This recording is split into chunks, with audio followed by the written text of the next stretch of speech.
Kind waitress feeds hungry old couple during Christmas Eve. She watched her manager shove them toward the door, two elderly strangers shaking in thin coats on Christmas Eve. Naomi called them back, fed them, then paid with the $50 meant for her father's medicine. The next morning a gift basket waited. 2 days later the couple returned, dressed differently, asking for her by name. Before we go any further, we'd love for you to hit that subscribe button. Your support means the world to us, and it helps us bring you even more powerful stories. Now, let's begin. Naomi Daniels was 20, and already moved like someone twice her age. She wiped a table, flexed her fingers once, then kept going because stiffness cost money. The diner's Christmas lights blinked in the window like they were shorting out, and the heat inside never quite reached the back booths. She worked nights here, mornings cleaning offices, and afternoons doing deliveries when she could catch a shift. People said hustle like it was cute. Naomi knew it felt like walking around with a stone in your ribs. Her father's name was Leonard. He used to fix phones and small engines in the neighborhood. The guy everybody called when something stopped working. Then his lungs started failing. Not the dramatic kind, the slow kind that made him pause mid-sentence, palm on the wall, pretending he was just thinking. The clinic gave Naomi a list. One medicine mattered more than the rest. Specific brand, specific dose. Miss it, and he spiraled. They said it plainly like weather. So Naomi saved, not in a bank, in a cloudy jar under her bed, wrapped in a sock. Tips, crumpled bills, coins that clinked too loud at night. 5 months of saying no to everything, even food that smelled good. She still fed people, though. After closing, when the cooks tossed leftovers into containers, Naomi packed them fast, tight lids, paper bags. She walked 3 blocks to a corner where kids lingered. Not quite begging, just waiting.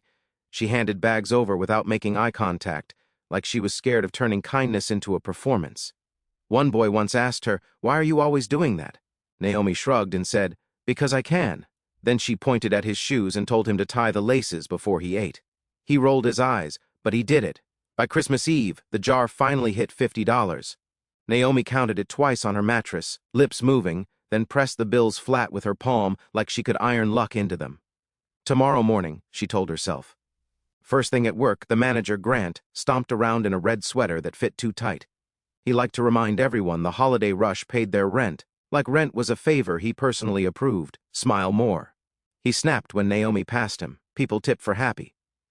Naomi smiled anyway, not for him, for the older couple at booth 6 arguing softly over pie, for the teenage dishwasher humming off-key for herself. Because if she didn't, the night felt heavier, and... Then close to 9, the front door opened and cold air rolled across the floor like a warning. Every head turned. Naomi held still. The couple stood just inside the doorway, letting the cold close behind them. They did not rush. The man's shoulders were slightly hunched like he was bracing for something familiar. The woman held his arm, her thumb rubbing small circles through his coat sleeve, a quiet habit built over years. Their clothes were clean but thin, not homeless, not comfortable. That in-between place people pretend not to see. Grant noticed them immediately. He always did. His eyes flicked to their shoes first, then their hands, then their faces. He didn't lower his voice.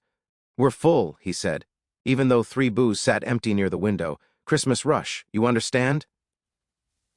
The woman opened her mouth, closed it again. The man nodded once, already turning, like arguing had stopped being useful a long time ago. A few customers watched. A guy at the counter muttered, "Damn." Someone else laughed sharp and quick, then went quiet when nobody joined in. Naomi felt it before she thought it. That tight pull under her ribs. The same feeling she got watching her father cough and pretend it was dust. She stepped forward. "It's fine," she said, not loud but clear. "I'll take them." Grant snapped his head toward her. "Naomi, no.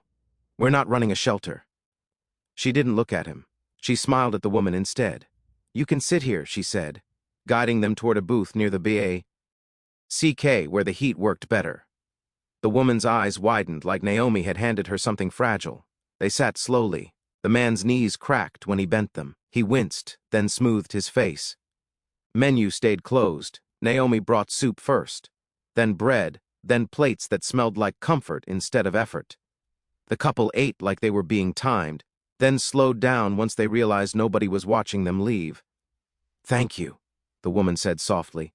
"We'll pay what we can." Naomi nodded like that was normal. Take your time. She rang the food and under her number. When the bill printed, she stared at it longer than she meant to. Her fingers brushed the pocket where her locker key sat. The jar under her bed flashed in her mind. $50. Morning medicine. Grant passed by and paused. Don't, he said quietly, warning sharp in his tone. I'm not covering that. Naomi swallowed. She went to her locker anyway. The metal door squeaked. She pulled out the sock, unfolded it, counted once. Her hand shook, then steadied. At the register, she slid the bills across. The drawer closed with a dull thud that felt final. She carried the receipt back. You're all set, she said, like she was talking about weather. The man stared at her. Really looked this time?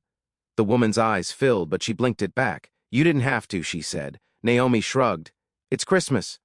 They left wrapped in warmth. That wasn't just food. Naomi watched them disappear into the dark, then leaned again. Sank the counter, breath shallow. Her phone buzzed, a clinic reminder. Pick up tomorrow.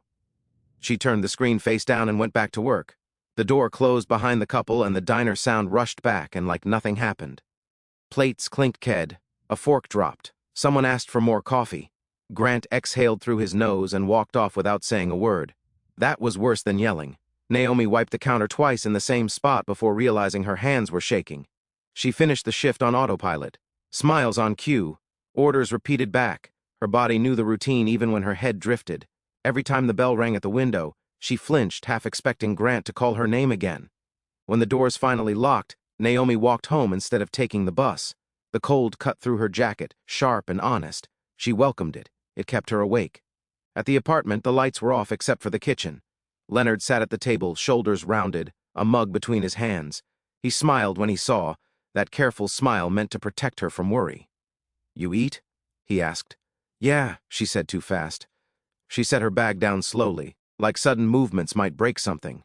His breathing sounded rougher than yesterday. Not dramatic, just enough to notice. She lay awake that night, counting hours instead of money. Every cough from the next room landed heavy in her chest. She told herself she would figure something out. She always did. That promise felt thinner now. Morning came early. Naomi called the clinic before she even brushed her teeth. The voicemail picked up. She hung up without leaving a message. She already knew what they would say. At work, nothing changed. Grant complained about inventory. A regular tipped her $2 and asked if she smiled in her sleep. She smiled anyway. That was the deal. 2 days passed like that. Quiet, uneventful, no cosmic correction, no surprise call. Naomi started to believe the moment had already passed. That kindness sometimes ended exactly where it began. Then, during a slow afternoon shift, she noticed something on the counter near her station. A basket wrapped neatly, oranges, bread, a small envelope taped to the side. She looked around confused. What's this? She asked the dishwasher. He shrugged. Was here when I came in. Figure it was yours. Inside the envelope was a card. No name, just a short line in careful handwriting. Thank you for seeing us. Naomi stood there longer than necessary, fingers pressed into the basket handle. Grant walked by and paused. Don't get weird about it, he said. Probably church folks. She nodded, though something felt off. Not magical, just unfinished. That night, Leonard's breathing worsened. Naomi sat beside him, holding his hand, pretending calm. When he finally slept, she rested her forehead against the edge of the bed and closed her eyes. She wondered briefly if she had made the wrong choice. Then she pushed the thought away. A week passed before the bell over the D. Inner door rang in a way Naomi noticed. Not loud, not urgent, just different. She looked up from pouring coffee and froze. The couple stood there again. This time they were unmistakable, not rich in the obvious way. No glitter, no flash, but their coats fit correctly. Their shoes were clean leather worn with intention, not neglect. Their posture had changed, straighter, calmer, like people who expected to be heard. Grant noticed, too. He adjusted his sweater and stepped forward, smile already forming. 2 for 2, he asked. They shook their heads. The man spoke. His voice was steady, practiced. We're here to see Naomi. Grant's smile slipped. She's busy. The woman's eyes moved past him. She met Naomi's gaze across the room and smiled, the same gentle expression, but now it carried weight. We can wait. Grant hesitated, then waved Naomi over with a sharp flick of his fingers. Make it quick. Naomi approached slowly, Her heart thudded, not from excitement but confusion. "Hi," she said. The man gestured to an empty booth. "May we?" They sat. Naomi stood there unsure. The woman reached into her bag and placed a slim folder on the table. She didn't open it yet. "We owe you clarity," the man said. "Not thanks. That comes later." They told her about the organization first, how long it had existed, what funded clinics, schools, quiet things that didn't make headlines. They spoke plainly without drama. Then they told her about the test. For months, the woman said, "We went where NDness was inconvenient, where no one expected cameras. We watched." Naomi frowned. "Why?" The man folded his hands. "Because we're old, because we have no children, because we needed to know who would choose compassion when it cost them."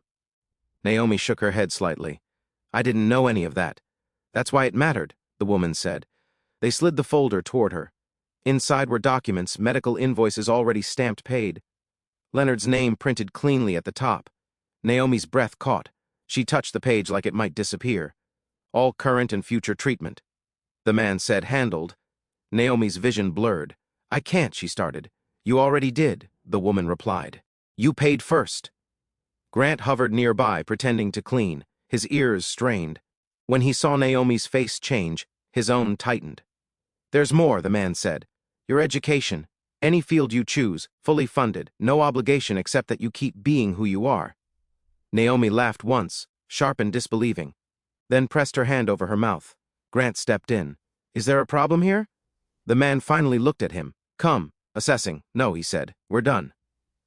Grant opened his mouth, then closed it. Something in the man's tone stopped him. When they stood to leave, the woman squeezed Naomi's hand. "We didn't save you," she said. "We recognized you." Naomi watched them walk out, the bell ringing softly behind them, the diner suddenly too small for what had just happened. Naomi's life did not see Hange overnight. That part mattered.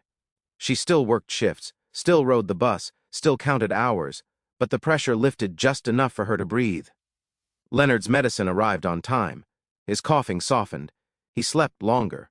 Some mornings he even joked again, weak, but real. Naomi enrolled in school quietly. No announcement, no victory lap. She studied like someone protecting a gift, not spending it. Late nights turned into early mornings. Notes filled cheap notebooks. She skipped parties without resentment. Focus became her new habit. People talked, not loudly, just enough. A waitress going to school. A sick father recovering. Rumors tried to grow wings, but Naomi kept her head down. She did not correct anyone. She did not explain. Years passed that way. Steady, intentional. At graduation, a hall buzzed with noise and phones held too high. Naomi waited backstage, palms damp, heart calm. When her name was called, she walked out slowly, eyes scanning the crowd until she found Leonard standing with help, clapping too hard. She spoke without notes about a night that looked small at the time, about choosing people when it felt expensive, about how kindness was not softness, but discipline practiced daily. The clip spread later, shared, reposted, debated. Some called it inspiring, others called it unrealistic. Naomi watched once, then turned her phone off. The couple sat in the back that day. No spotlight, just pride. Naomi never chased success. She built it the same way. She served soup on Christmas Eve. Quiet hands, clear choices, no expectation of return, and somehow that was enough. If this story reminded you that real power shows up in quiet choices, carry that with you. Choose people when it costs something. That's how lives change. And if you want more stories that prove kindness still matters, subscribe and stay with